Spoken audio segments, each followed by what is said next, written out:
Welcome students. Triple C exam में सबसे ज़्यादा पूछा जाने वाला पार्ट जिसको हम पढ़ेंगे, ट्रिपल सी और ओ लेवल के एग्ज़ाम में बहुत ही ज़्यादा क्वेश्चन से पूछे जाते हैं, क्योंकि इसके अंतर्गत हम पढ़ते हैं डिजिटल फाइनेंशियल टूल्स को। यानी इसके अंदर हम क्यूआर कोड क्या होता है, यूपीआई क्या है, आधार इनेबल बेस्ड पेमेंट क्या होता है, डेबिट कार्ड क्रेडिट कार्ड कैसा होता है, इसे कैसे यूज़ किया जाता है, एनएफटी आरटीजीएस और आईएमपीएस पेमेंट क्या है और कैसे पेमेंट किया जाता है, इसका पूरा मैंने आपको दिखाया है इसके अंतर्गत प्रैक्टिकल करके। तो अगर आपको इस तरह के कोई भी क्वेश्चन जानना चाहते हैं और अगर आप ट्रिपल सी और ओ लेवल के स्टूडेंट हैं तो ये वीडियो आपके लिए बहुत ही महत्वपूर्ण है। वीडियो अच्छा लगेगा तो आप लोग इसे लाइक करिएगा और सब्सक्राइब करिएगा। वीडियो बहुत ही महत्वपूर्ण है आपके लिए। तो चलिए शुरू करते हैं। तो हम यहाँ पर पिछली क्लास में पढ़ चुके हैं चैप्टर नंबर 7। आज की क्लास में पढ़ेंगे हम लोग यहाँ पर 8 डिजिटल फाइनेंशियल टूल। अब ये क्या होते हैं डिजिटल फाइनेंशियल टूल, इनके बारे में हम ठीक से यहाँ पर समझेंगे डिजिटल फाइनेंशियल टूल के बारे में। तो आपको थोड़ा सा कर देता हूँ बड़ा ताकि आपको ठीक से दिखाई पड़े।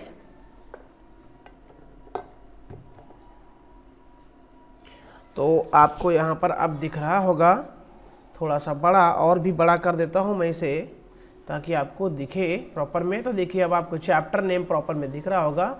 जो चैप्टर हम पढ़ने वाले हैं डिजिटल फाइनेंशियल टूल, जिसका नाम है। तो आइए डिजिटल फाइनेंशियल टूल कौन कौन से होते हैं उनके बारे में। तो देखिए फाइनेंशियल टूल में सबसे पहले अगर आप देखेंगे तो यानी कि हम जब कोई भी बिजनेस करते हैं तो हमें उसमें सेल करते हैं, और सेल हमारा जब होता है तो उसमें पेमेंट करने के लिए बहुत सारे मोड का हम लोग प्रयोग करते हैं। उन्हीं पेमेंट मोड में हमारे पास एक पेमेंट होता है ऑनलाइन। ऑनलाइन पेमेंट में हमें ज़रूरत पड़ती है ओटीपी की। ओटीपी का मतलब होता है वन टाइम पासवर्ड, और ये पासवर्ड हमारे मोबाइल पर कुछ ही देर के लिए वैलिड होता है और उसके बाद ये एक्सपायर हो जाता है और फिर ये पासवर्ड आपका काम नहीं करता है। इसके अलावा हमारे मोबाइल में एक और पासवर्ड आता है जिसका नाम होता है क्यूआर, जिसको हम लोग बोलते हैं quick response. OTP and QR क्या होता है ये आपको बताएंगे हम यहाँ पर। तो यहाँ पर हम अंडरस्टैंड करेंगे इन दोनों चीज़ों को। तो आपको मैं यहाँ पर दिखा रहा हूँ ये कैसे दिखता है, थोड़ा सा इमेज के माध्यम से। तो यहाँ पे आपको दिख रहा होगा ये है क्यूआर यानी कि क्विक रिस्पॉन्स जिसे कहा जाता है।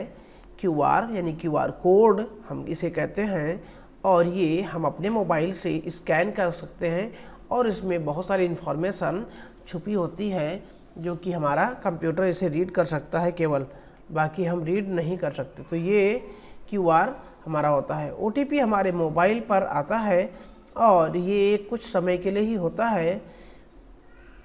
तो हम यहाँ पर इसका प्रयोग जो है स्पेशली विशेष पर्पज़ के लिए करते हैं। यानी कि अगर हमें अपने आप को वैलिडेट करना है, हमें किसी भी प्रोसेस में काम करना है तो वैलिडेशन की आवश्यकता होती है कि ताकि सही यूज़र जो है एक्सेस जो है कर रहा हो, और ये कई प्रकार का हो सकता है। तो हमारे मोबाइल पे जो ओटीपी आता है वो कुछ ही समय के लिए वैलिड होता है। अब आते हैं हम लोग यहाँ पर यूपीआई यूनिफाइड पेमेंट इंटरफेस। आपको बताते हैं कि यूपीआई क्या होता है। यानी कि ये एक प्रकार का पेमेंट मोड है जो गवर्नमेंट के द्वारा पेमेंट सर्विस प्रोवाइड किया जाता है। जैसे भीम यूपीआई है। अब भीम यूपीआई के बारे में आपको अच्छी तरीके से पता होना चाहिए। आप अपने मोबाइल में भीम यूपीआई यानी कि भीम ऐप अपने मोबाइल में आप करेंगे इंस्टॉल। काफ़ी डीप में इससे क्वेश्चन पूछा जाता है आजकल एग्ज़ाम में। तो आपको भीम ऐप पता होना चाहिए। और एक बात और बताते हैं, भीम का फुल फॉर्म क्या है, तो भारत इंटरफेस फॉर मोनेट। तो यहाँ मोनेट कर मनी है, भारत इंटरफेस फॉर मनी। तो ये आपको अच्छी तरह से पता होना चाहिए। और यूपीआई का फुल फॉर्म है यूनिफाइड पेमेंट इंटरफेस। तो ये ऐप काफ़ी इम्पोर्टेंट है आपके मोबाइल के लिए। आप इसके थ्रू पेमेंट कर सकते हैं, कहीं भी अपना मोबाइल रिचार्ज कर सकते हैं और इंस्टेंटली पेमेंट करने के लिए इसकी आवश्यकता होती है। तो ये एक बहुत ही अच्छा एप्लीकेशन है हमारे लिए स्पेशली।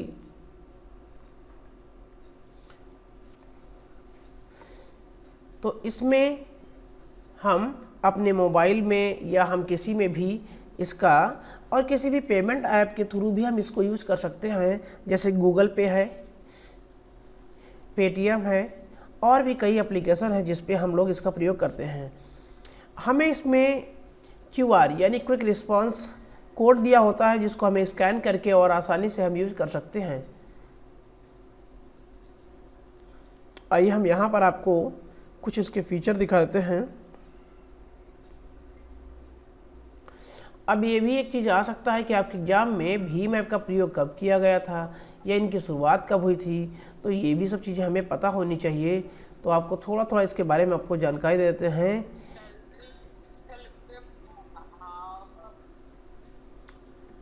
हेलो, आवाज़ जा रही है? चलिए अच्छा आगे बढ़ते हैं। Okay okay. तो यहाँ पर हम लोग UPI के बारे में बात कर रहे हैं। तो इसका मतलब क्या है? Unified payment interface.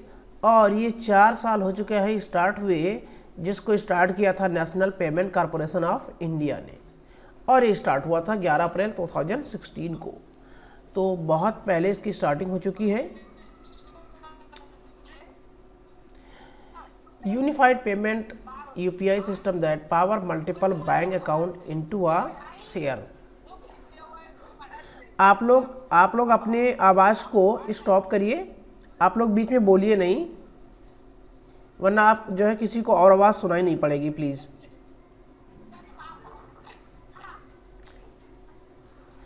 तो ये भीम ऐप का यहाँ पर है। और भीम ऐप के बाद में आपने मोबाइल में ऐसे कई और ऐप हैं, पेटीएम है, गूगल पे है, फ़ोन पे है, आप इनका भी यूज कर सकते हैं और उसमें आप UPI को यूज कर सकते हैं। UPI में आपका मोबाइल और कुछ कोड लगा करके दिया जाता है। जब भी आपको UPI मिलेगा तो UPI का कोड जो होता है हमारा, आपको दिखाता हूँ, कुछ इस तरह से रहता है।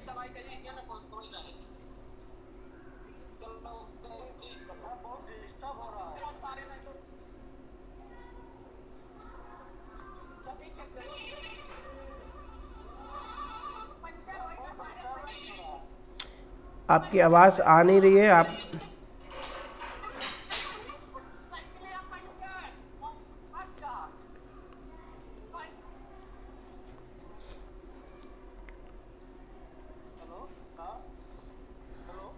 हाँ,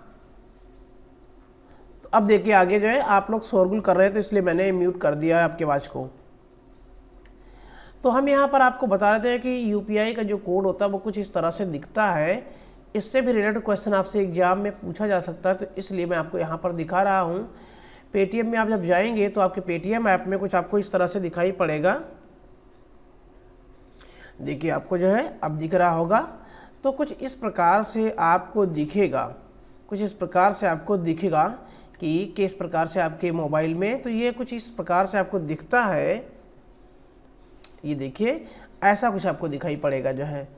और ये आपका यहाँ पर UPI कोड दिया हुआ है। कोई भी अगर चाहे तो इसको भी डाल करके पेमेंट कर सकता है और चाहे तो इसको स्कैन करके भी पेमेंट कर सकता है। तो 2 तरीके हैं इसमें पेमेंट करने के लिए जो है। हम चाहे जो है जो भी तरीका चाहे अप्लाई करके कर सकते हैं पेमेंट आपको। चलिए अब आगे बढ़ते हैं अगले। UPI के बाद में AES यानी ये सब पेमेंट के जो है प्रकार हैं। ये ज़्यादातर गांव में चलता है। आधार इनेबल पेमेंट सिस्टम, इनका फुल फॉर्म आपको याद होना चाहिए क्योंकि आपके एग्जाम में ये भी आ सकता है। आधार इनेबल पेमेंट सिस्टम। तो आधार इनेबल पेमेंट सिस्टम का मतलब क्या है कि हमारे बैंक में आधार इनेबल होगा और हम किसी से ऐसे प्लेस पर जाएंगे जहाँ पे आधार इनेबल पेमेंट देते हैं, तो वहाँ पे हम अपने बैंक से हमें कोई भी डॉक्यूमेंट नहीं लेकर जाना है। हमें सिर्फ वहाँ पर जाना है, अपना आधार नंबर बताना है और वहाँ पे हमें पेमेंट मिल जाएगा। उस पेमेंट सिस्टम को हम लोग बोलते हैं AEPS यानी आधार इनेबल पेमेंट सिस्टम। और AEPS सिस्टम हमारे यहाँ पर कब से स्टार्ट हुआ आइए इसको बताते हैं, थोड़ी सी इसके बारे में जानकारी आपको देते हैं। तो ये एक प्रकार से पॉइंट ऑफ सेल है। ये क्या है? ये एक प्रकार से पॉइंट ऑफ सेल है। आधार इनेबल सिस्टम जो है जिसको हम लोग बोलते हैं कैशलेस इंडिया। कैशलेस इंडिया यानी कि कैशलेस इंडिया यानी ये एक ऐसा गवर्नमेंट है ने स्टार्ट किया था कैशलेस इंडिया के थ्रू। तो ये AES सिस्टम जो आता है वो कैशलेस इंडिया की तरफ से आता है। देखिए ये हमारा जो है वेबसाइट है जिसने इस सिस्टम को स्टार्ट किया है, कैशलेस इंडिया, जिसमें हमारा आधार इनेबल पेमेंट होता है। इसमें आपको 1 से 2 मिनट लगता है। इसमें माइक्रो ATM यानी कि इसमें कोई रिक्वायरमेंट अगर है तो माइक्रो है, या रिमेंबर आधार या गिव बैंक नेम, आप किसी भी तरीके से पेमेंट कर सकते हैं या पेमेंट ले सकते हैं। यहाँ पर आपको बैंक नेम देना है या हम अपना खुद ही जाकर के आधार होल्डर है तो बायोमेट्रिक के थ्रू निकाल सकते हैं। तो ये कई यहाँ पर आपको प्रोसेस दिया हुआ है जिसके थ्रू हम पेमेंट ले सकते हैं।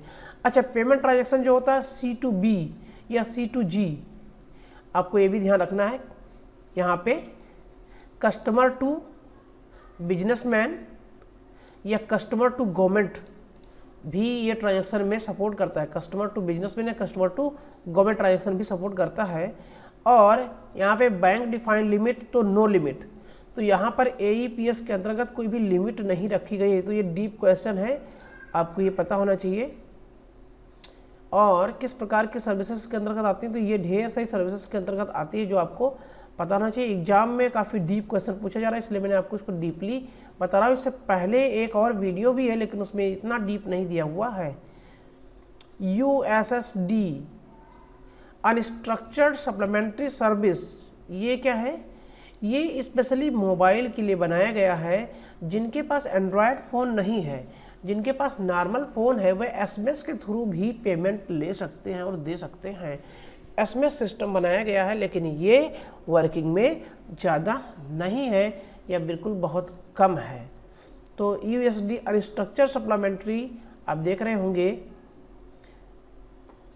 is a global system for mobile communication protocol that is used to send text SMS. USSD is similar to short message service, एक प्रकार से शॉर्ट मैसेज सर्विस की तरह ही है।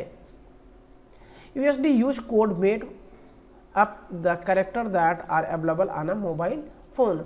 तो ये एक प्रकार का सर्विस है जिसके थ्रू हम अपना बैलेंस जानना चाहते हैं, बैलेंस जान सकते हैं। अगर हमें किसी को कोई जानकारी सेंड करनी है या हम अपने बैलेंस का या बहुत सारी तरह की इन्फॉर्मेशन हमारे मोबाइल पर SMS के थ्रू आती है, तो वो सारी सर्विसेज जो आती हैं वो USSD के अंतर्गत आती हैं, जिनको हम लोग बोलते हैं unstructured supplementary service data. Next अब आता है कार्ड सिस्टम। अब कार्ड सिस्टम में 2 तरह का कार्ड होता है आपका, एक तो क्रेडिट कार्ड होता है, एक डेबिट कार्ड होता है। क्रेडिट कार्ड हमें बैंक तब देती है जब हमारा क्रेडिट वहाँ पे बहुत ही अच्छा होगा, और डेबिट कार्ड हम ऐसे ले सकते हैं कि हमने अकाउंट ओपन किया और उसमें कुछ पैसे जमा किए और हमें डेबिट कार्ड मिल गया, वो हम पैसे को अपने हिसाब से जहाँ भी चाहे खर्च कर सकते हैं। लेकिन जितना भी हम खर्च कर पाएंगे, जितना हमारे बैंक में पैसा होगा, उससे ज़्यादा हम यहाँ पे पेमेंट नहीं कर सकते। क्रेडिट कार्ड में पेमेंट ना होने पर भी हम पेमेंट कर सकते हैं, लेकिन उसकी भी कुछ लिमिट होती है, वो अकॉर्डिंग टू द बैंक होता है। तो क्रेडिट कार्ड और डेबिट कार्ड के बारे में आपको बताते हैं कि क्या होता है क्रेडिट कार्ड और डेबिट कार्ड। इससे भी रिलेटेड क्वेश्चन काफ़ी एग्जाम में आता है। तो आपको यहाँ पर दोनों कार्ड एक जैसे ही होते हैं, इसको हम ATM कार्ड भी कहते हैं। और ATM कार्ड बहुत सारे कंपनियों का है। हमारे गवर्नमेंट का अपना ATM कार्ड है जिसको हम लोग बोलते हैं रुपी। तो रुपे कार्ड है, रुपे कार्ड जो हमारा है गवर्नमेंट की तरफ से है। आइए आपको यहाँ पर दिखाते हैं, ये कार्ड है और ये बैंक के तरफ से, स्टेट बैंक की तरफ से दिया जाता है। आपको स्क्रीन पर दिख रहा है, ये कार्ड आपको मिल रहा है यहाँ पर। ये कार्ड आपको मिलता है, डेबिट कार्ड है, स्टेट बैंक मास्टर कार्ड, ये मास्टर कार्ड के नाम से है। रुपी कार्ड में भी आता है। यहाँ पर आपको यहाँ पर दिया हुआ जो डिजिट है ये 4444, ठीक है ना, 1 2 3 4 अंकों का 4 डिजिट होता है और इसमें आपको एक वैलिडिटी लिखी होती है। जब भी कभी आप पेमेंट करोगे बाय डेबिट कार्ड के थ्रू तो आपको ये सारे अंक भरने होंगे, एक्सपायरी डेट भरना होता है और इसके अलावा आपको CVV नंबर भरना होता है। CVV नंबर हमारे कार्ड के पीछे 3 अंक होता है। जो CVV नंबर होता है ये वाला लास्ट वाला 3 अंकों का होता है, ये लास्ट का यही भरना होता है। और इसको भरने के बाद में हमें सबमिट करेंगे। सबमिट करने के बाद में हमारे पास आएगा एक OTP और ये OTP हमारे मोबाइल पर आता है, रजिस्टर्ड मोबाइल पर। इस OTP को हम कभी भी शेयर नहीं करते हैं किसी को, क्योंकि ये OTP अगर हम किसी को शेयर करेंगे तो वो पेमेंट उसके पास भी जा सकता है या किसी प्रकार से गलती हमसे हुई तो पेमेंट हमारे खाते से जा सकता है या बाद में या किसी भी कंडीशन में जा सकता है। तो ऐसे पेमेंट हम बहुत ही सिक्योर प्लेस पे करते हैं। तो ये आपको समझ में आया होगा कि डेबिट कार्ड या क्रेडिट कार्ड क्या है। ई वॉलेट हम जिसकी बात कर रहे थे ये वही चीज़ दिया हुआ यहाँ पर है, ई वॉलेट। तो ई वॉलेट क्या होता है आपको बताते हैं यहाँ पर। जैसा कि अभी हमने आपको बताया था पेटीएम, ये एक प्रकार का ई वॉलेट है पेटीएम। पेटीएम के अलावा गूगल पे है, यानी कि ये भी एक प्रकार का ई वॉलेट है। गूगल पे के अलावा फ़ोन पे है, ये भी एक प्रकार का ई वॉलेट है। इसके अलावा और भी बहुत सारे वॉलेट हैं जिनका प्रयोग होता है, जैसे जियो का अपना है जियो पे। तो ये सभी ई वॉलेट कहलाते हैं और इनके मदद से हम बहुत सारी ऑनलाइन पेमेंट और सेल और परचेज भी कर सकते हैं। और ये सभी डिजिटल वॉलेट कहलाते हैं, यानी कि ये ऐसे वॉलेट हैं जिनके मदद से हम पैसा का लेन देन डिजिटली करते हैं, हार्ड के रूप में कोई भी नहीं होता है। Point of sale, point of sale यानी कि ये सेल से जुड़ा हुआ पॉइंट है, यानी कि जब हम कहीं भी सेल कर रहे होते हैं या सेलिंग हो रही होती है, कहीं भी हम कपड़े की दुकान या कहीं भी हम जाते हैं तो हम कोई भी सामान खरीदते हैं तो आपको वहाँ पर डिवाइस मिलती है जहाँ पे आप पेमेंट करते हैं, पॉइंट ऑफ सेल जिसे हम लोग कहते हैं। और उस डिवाइस पर हम कार्ड के थ्रू पेमेंट करते हैं, तो वो हमारा डिवाइस जो होता है वही पॉइंट ऑफ सेल कहलाता है। तो ये पॉइंट ऑफ सेल जो हमारा दिया हुआ है, देखिए आपको यहाँ पर ये पॉइंट ऑफ सेल, देखिए यहाँ पर ये डिवाइस है, ये पॉइंट ऑफ सेल। इस डिवाइस में हम अपना कार्ड स्वैप करके पेमेंट कर सकते हैं। यहाँ पे भी आप देख रहे हैं ये भी एक डिवाइस है और इसके थ्रू हम पेमेंट कर सकते हैं।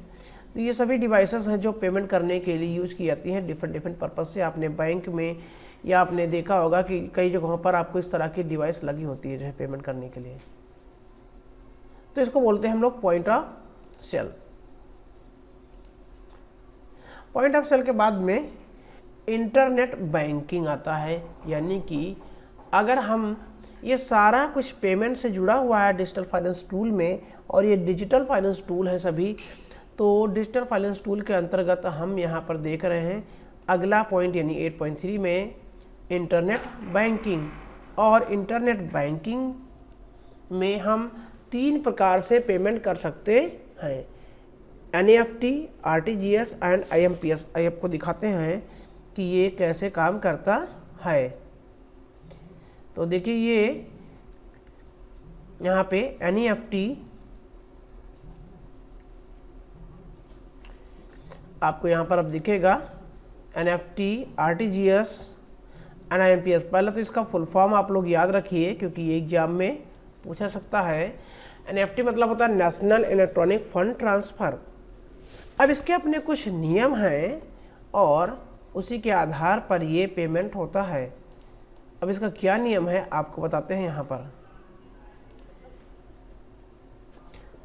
तो देखिए ये है RBI का, यानी कि NEFT के मदद से हम पेमेंट कैसे करेंगे यहाँ पर हम आपको बताते हैं।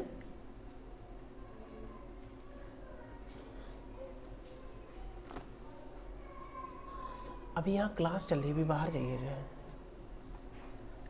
तो NFT के मदद से हम कैसे पेमेंट करेंगे हम आपको यहाँ पर बताते हैं।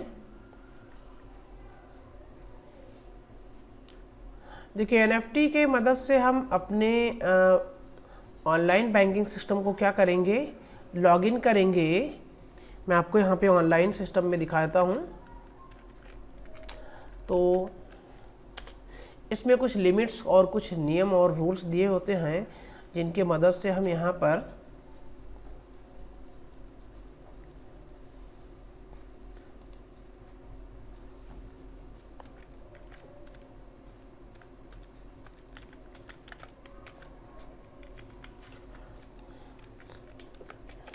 यहाँ पे पासवर्ड इनपुट करेंगे और कैप्चा कोड डालेंगे।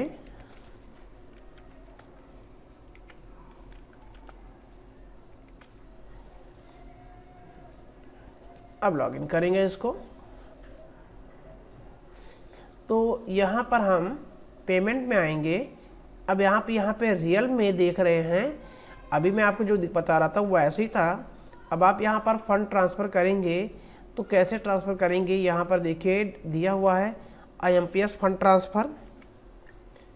तो कैसे हम करना चाहते हैं, तो फंड ट्रांसफ़र ऑन या अदर। तो मैं ऐसे यहाँ पर कर रहा हूँ, कोई भी किसी भी थ्रू कर रहा हूँ, तो भी हमें यहाँ पर कहा जा रहा है। मैं कोई दूसरा दिखाता हूँ पेमेंट वाले में।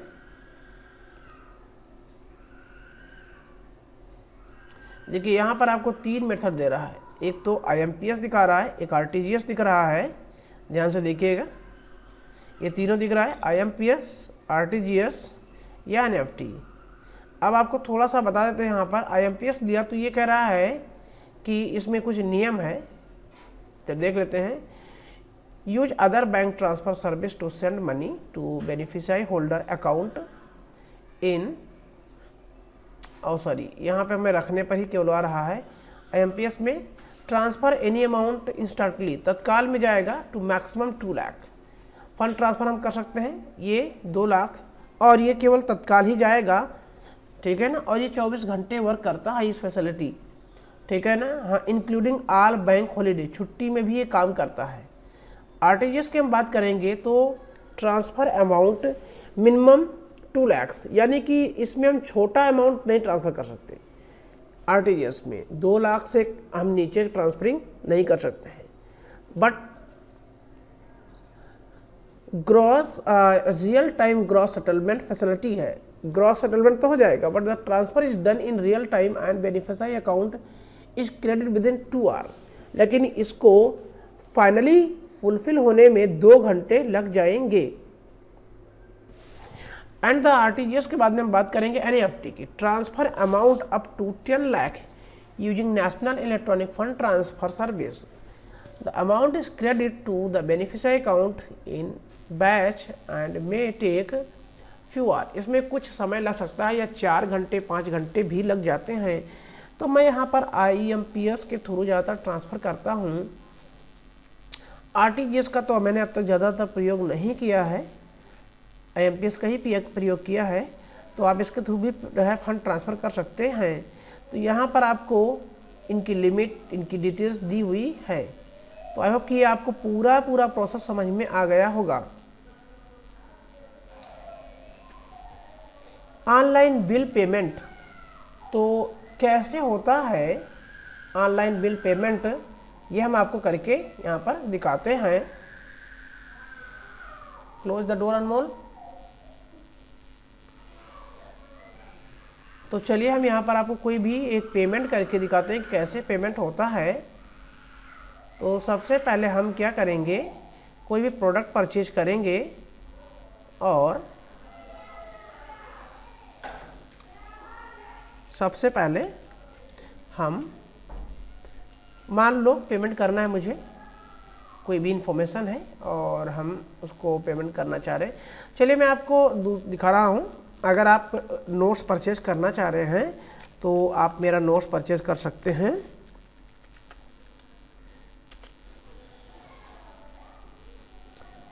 देखिए यहाँ पर आपको नोट्स परचेज करने के लिए मैं इसका लिंक भी आपको दे दूंगा। ये स्पेशली उनके लिए है जो लोग जो है नोट्स परचेज करना चाह रहे हैं।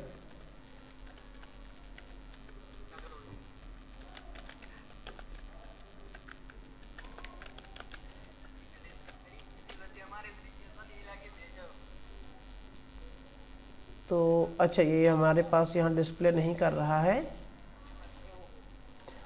मुझे इसे सर्च ही करना पड़ेगा इसमें।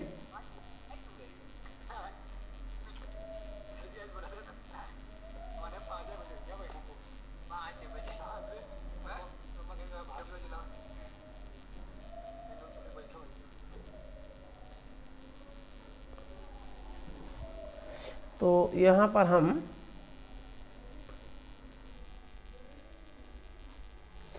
पेमेंट करने के लिए हमारे पास प्रोडक्ट है, मैं ये आपका लिंक दे दूँगा, तो आपको दिखेगा यहाँ पे। ये सर्च में नहीं आ रहा था ठीक से प्रॉपर में आपको, तो मैं कैसे पेमेंट होता है वो उसके लिए मैं आपको दिखा रहा हूँ। जो लोग ओ लेवल के स्टूडेंट्स हैं स्पेशली उनके लिए